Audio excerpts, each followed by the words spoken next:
Все-таки надо будет рассказать вам о том, как строят в Испании. Ну, давайте я сделаю над собой усилие и начну сегодня это делать. Вот, посмотрите, вилла, судя по всему, очень недешевая. Вот они любят складывать из камушков вот эти вот опорные стенки. Предположительно, что они должны пропускать влагу, типа как дренаж. Но мне кажется, что это ошибочное мнение. В самой Алте я видел место, где такие камушки слабо связаны между собой, выпучиваются и грозят завалить виллу стоимостью 1 000 000 евро. И вот здесь примерно такая же ситуация. То есть стена из шлакоблока поверх вот этих вот камушек, которые не скреплены между собой.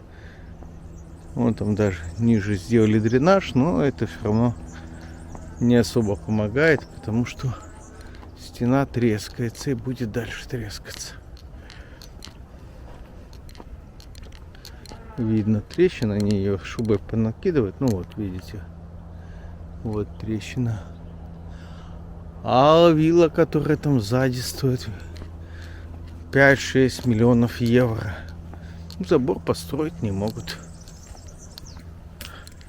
Посмотрите, как они льют колонны. Вот. Ну, понятно, что это мелочи, но с другой стороны, там же и внутри будет такое. А вот каждая такая вот воздушная полость, особенно выше их больше, это повод начать трескаться от них. И вот посмотрите, плита наверху. Подчеркиваю, этот дом новый. Вот раз трещина от несущей колонны. И вот сплошная трещина от колонны, это с другой стороны. То есть можно понимать, что бетонная плита, по сути, от этой колонны, она вот это треснула. То, что идет туда дальше, оно своей жизнью живет.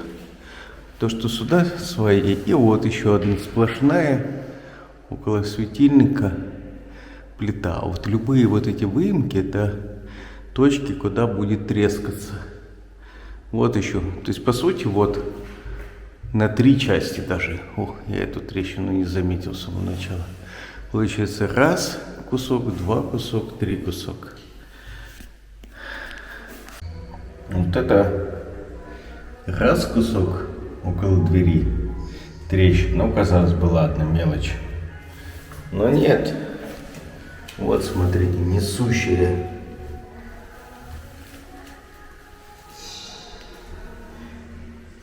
И до самого верха. То есть это вот системное качество строительства, не исключение. Домик новый, ну, ему максимум 10 лет, может 20. Вот посмотрите, как идет влага снизу. Это внутренняя стена около лифта. И вот все стыки между кирпичами проявляются. Тут уже обсыпается отделка. Вот эта стена, она влажная, она мокрит. Это видно. Это системная проблема. Здесь стена тоже мокрая, просто не в такой степени. Но тоже видны швы за отдел. Слышимость вы слышите какая. Все слышно. Вот, велосипедом стену обломал. Вот. Отваливается. Это закрыто, судя по всему. Да. А это вот крыша.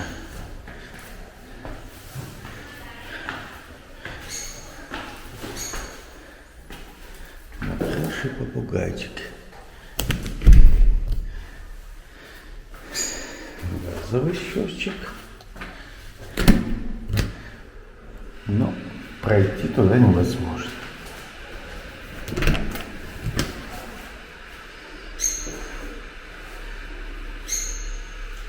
Да.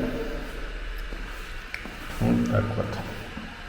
каким образом здесь грязная стенка, если наверху нет ничего жилого, непонятно. Кстати, очень удобно вычислять, кто дома, а кто нет, по этим коврикам. Если коврик долго свернут, значит человека нету дома, можно заселяться. О, круто. Есть еще подлестничное помещение, куда, я как понимаю, элементарно можно всякое нехорошее сложить. Ну, такое есть. Открытое. Вот что солнышко делает со шкафчиками. Видите, пластик разрушается полностью под действием солнца. Нужна занавеска, иначе все развалится.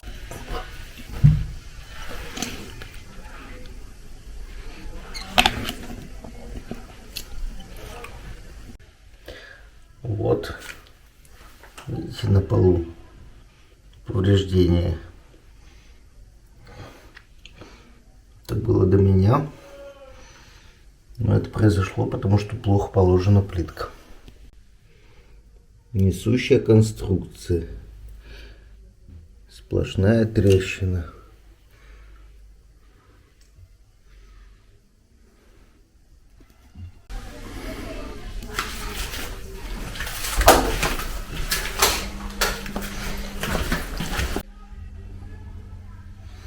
Трещина.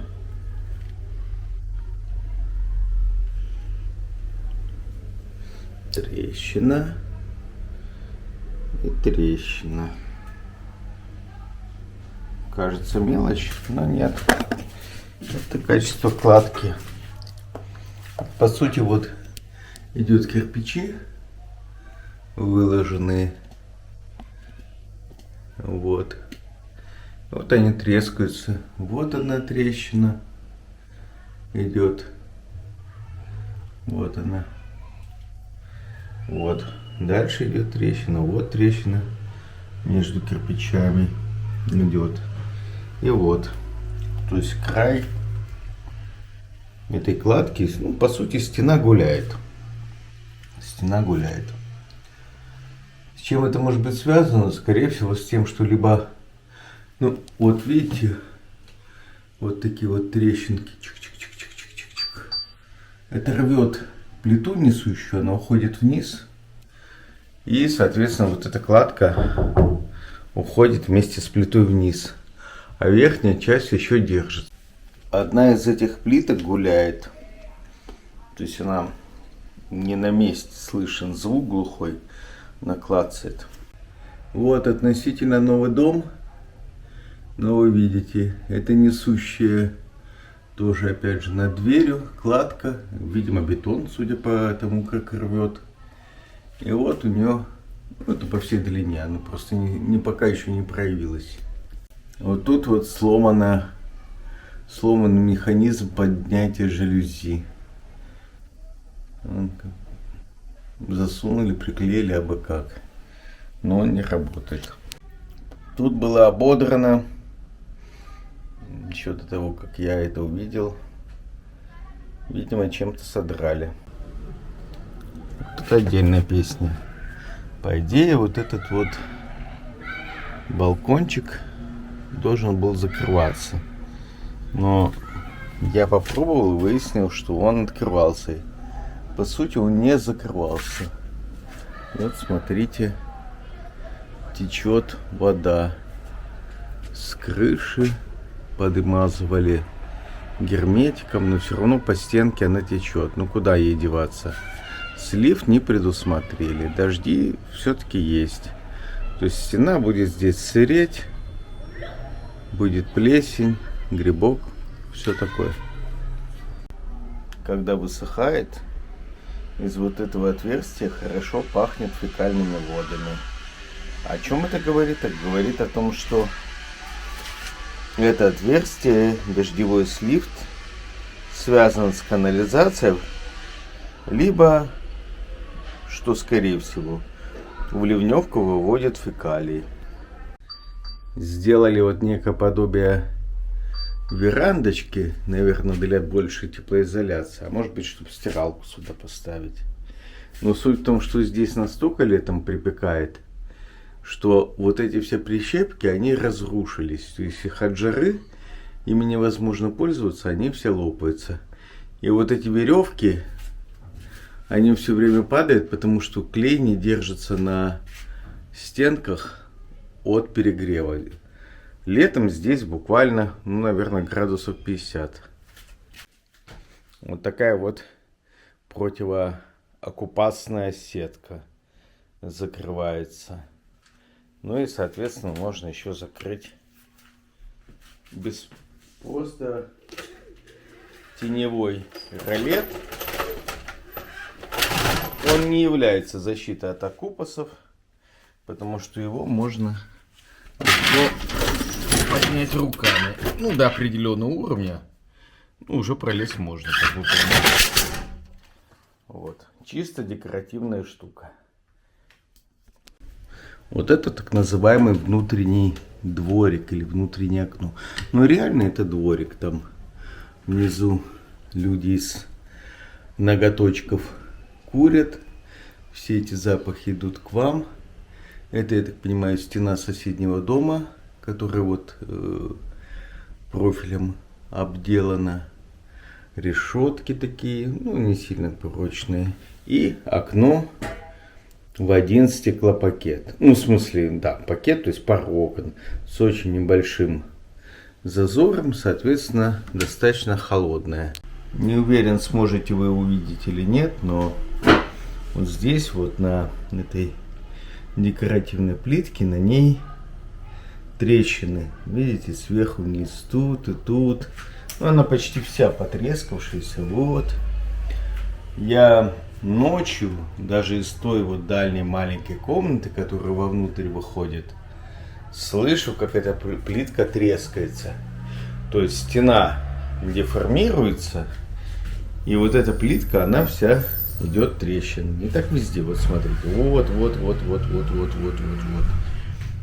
То есть идет движение в стене, и это отражается на этой плитке, потому что она на этом изразце, она просто менее прочная, чем вышестоящая.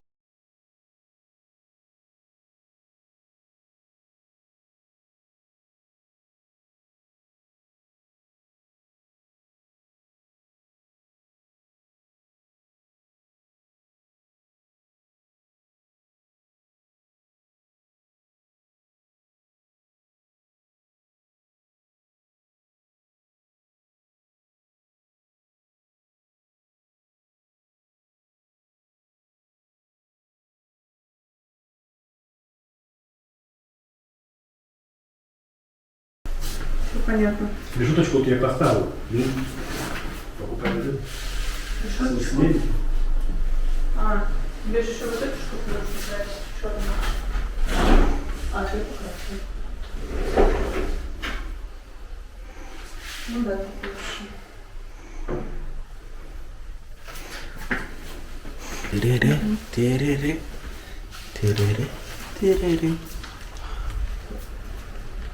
Не суди, когда все не так, мне все нравится. Помню, я не выступаю. Ну давай. Не буду покрашивать. Исключено. Я нашлифую. И они ставят формы сначала. Для каторжника. Еще здесь стены же тонкие, с кирпича. Приедете в салон. Хорошо. А, нет. Смотрите, какая красота 20 октября 2024 года. Вот, еще абсолютно летнее ощущение. Посмотрите, какая вот Испания, прям как с картинки. Вот, ровно так вы себе Испанию представляете, да? Вот, такая она есть. Конечно, классно, классно. Я чуть-чуть не упал с горы, вот начал залезать туда наверх. Но все-таки я мальчик уже взросленький. До меня дошло, что не надо лезть на гору, потому что придется спускаться. Вот. Смотрите. Сегодня я, наверное, начну. То есть вряд ли мне хватит времени рассказывать вам в одном ролике, будет слишком длинно, рассказывать вам о том, как строят на Кубани. То есть будет несколько выпусков, посвященных застройке в Испании, естественно. Собственно, с этой целью я и пошел сегодня, чтобы найти кадры, доказательства того, как здесь строят. Но, наверное, правильно будет начать с того, чтобы рассказывать про то, как строят в России, конкретно на Кубани. Про Кубань, про Краснодар, про Черноморское побережье я знаю хорошо, лучше, чем про Испанию. Поэтому начну с этого рассказа. Блин. Да, подпишитесь, потому что я ради красивых кадров на отличном качестве 4К залез вот куда-то вот на эту гору и снял вам красивый пейзаж, поэтому подписка от вас, лайк, репост, расшарьте, отошлите своим знакомым ссылку. Прямо сейчас напишите комментарий, о чем конкретно нужно рассказать в следующих выпусках о стройке. Я буду рассказывать по своему опыту. Вот. И вы можете этот опыт на себя размножить. Вот смотрите, какая красота. Про Испанию тоже расскажу обязательно. Вы мне подскажете, о чем конкретно рассказывать про Испанию. Потому что я-то много о чем могу рассказывать. И о Каталонии, вот теперь о районе Аликанте. Вот. Об этой красоте могу говорить. Но мне от вас нужны конкретные указания. Поэтому пишите комментарий. Как же у меня хватило мозгов не лезть на эту гору наверх. Вот там такая же вот тропиночка есть. Я думаю, что я по этой тропиночке полезу, и вот эти верандочки кажутся как будто искусственно созданными. И это, по сути дела, вот, ребят, не поверите, это глина с камушком. Тут просто мало дождей. Если бы дожди тут шли так, как в Краснодарском крае, вот это бы все посмывало. Но у меня хватило мозгов не лезть на эту гору. Потому что, во-первых, я боюсь, что там собаки бегают, а во-вторых, я боюсь, что... Вернее, уже не боюсь, а точно знаю, что когда ты спускаешься по этим камушкам, которые вообще никак не сцеплены между собой, кроме как сухостью, очень хорошо скользить вниз. Я, на самом деле, один участок даже проскользил на руках, практически на четвереньках, потому что хотелось очень спуститься.